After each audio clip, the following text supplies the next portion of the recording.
What's up YouTube, back with another video, and today I'm going to go over 5 plays in the Hornets playbook, and at the end I'll show a few clips of me using some of these plays against real people in Play Now Online. So with that being said, let's get into it. The first play is the fist 14 down. You can call this for anybody that has pick and roll, ball handler, or pick and roll point priority. And if you don't know what play priorities are, I'll leave a link to a video in the description that can help. And it's just a simple pick and roll play. So right here I call it for LaMelo, and he's going to start with the ball on the wing, and Zeller is going to be at the elbow. Then I'm gonna dribble towards the corner, and Zeller's gonna set a screen for me. Then I'm gonna go back middle, and as I drive, Zeller's man comes to help, so I get an easy lob to Zeller.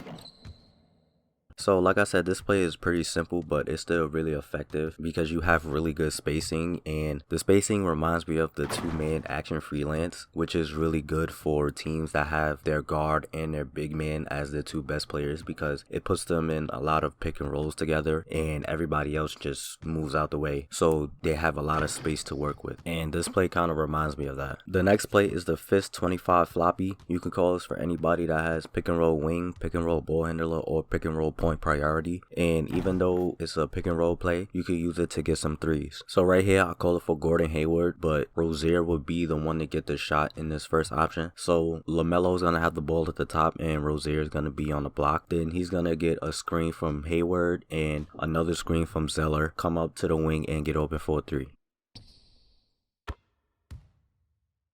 In this option, Hayward would get the shot. So again, I have the ball with LaMelo at the top, and Hayward is going to be on the block. Then he will set a screen for Rozier, and after he sets the screen, it looks like he should get a screen from Washington, but he never actually sets the screen. He just like runs around him, but a lot of the times his defender would get stuck as if he actually did set a screen. So you can kind of use it as a screen, and when he comes up to the wing, a lot of the times he'll be open for a 3. And if you're not open, just hold the ball, and the play goes into a side pick and roll with Washington, and you might not be able to get all the way to the rim, but you will have the opportunity for some mid-ranges along the baseline. So this play is pretty good, and you have some pretty good scoring options. I just kind of wish that that screen for Hayward would actually be a screen instead of him just like running around him like that. But despite that, this play is still pretty good. The next play is the quick 12 fist 14. You can call this for anybody that has 3-point priority, and it's designed to get you a 3 on the wing.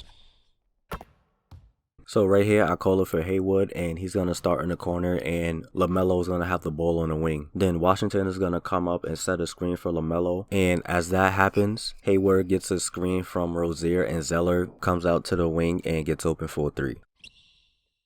So I like this play a lot, and it's pretty quick, which is good. It's also really consistent as well, probably the most consistent play in the playbook, so you'll get an open shot a very large percentage of the time using this play. The next play is the quick 12 elevator. You can call this for anybody that has 3-point priority, and it's designed to get you a 3 in the corner. So right here I call it for Rozier, and he's going to start in the corner, and LaMelo's going to have the ball on the wing. Then Zeller will come and set a screen for LaMelo, and as that happens, Rozier would run in between Hayward and Washington, go into the corner and get open for a 3.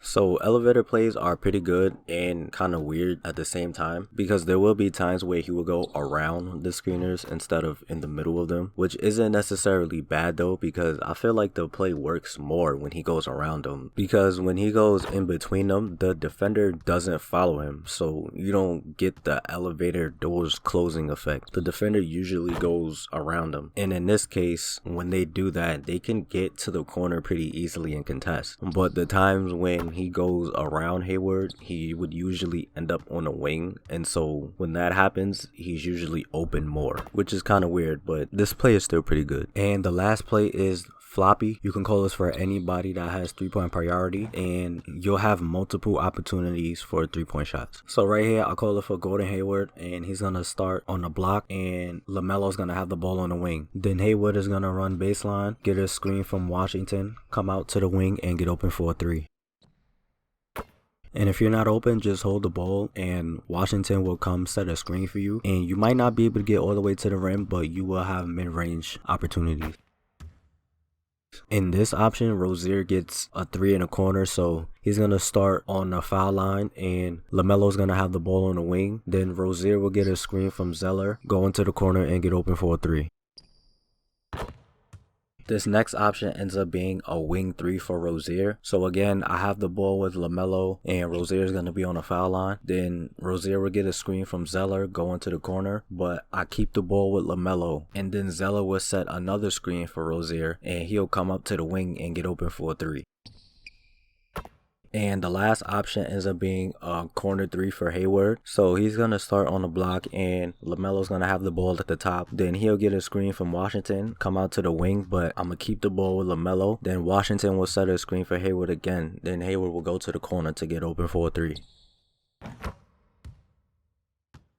So I've seen this play in a lot of different playbooks and I never really used it because I thought it wouldn't be good. But once I actually practiced with it and used it against real people in play now, I realized that this play is actually pretty good. And even though you get a lot of different options with this play, I personally only use it for the wing 3s, not so much the corner 3s or the pick and rolls or none of the other stuff. Just I feel like the wing 3s are the best options and the most consistent. So those are the plays, and this playbook is pretty good. I like it and I recommend giving it a try. And the rest of the video is just clips of me using some of these plays against real people in Play Now Online. Also, if you're interested in other videos like this, I have a playlist on the channel that you could check out, and I hope this helped you. Thanks for watching and stay tuned for more content. Yeah, I'm curious to see which team is able to dictate the pace tonight as well as the style of play.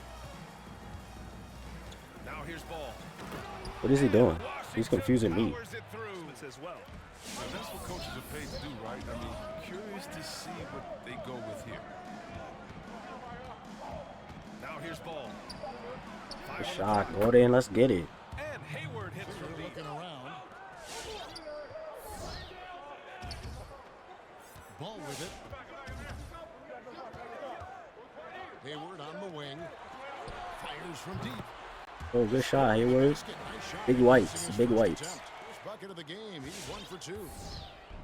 Greg, you and I talk about the big man, his role in the current NBA, and how they can possibly carry the standard for the great centers before them. You played with a great one in Patrick Ewing, so you have a great appreciation. Just over 3.5 minutes gone here in the first. There's a screen by Washington. A shot by Hayward, wide open. That foul going there, his first points of the game on the deep ball. Their third three-pointer in a row. There's a screen by Washington. Pass to Hayward. That foul. Let's go, Hayward. Never let me down.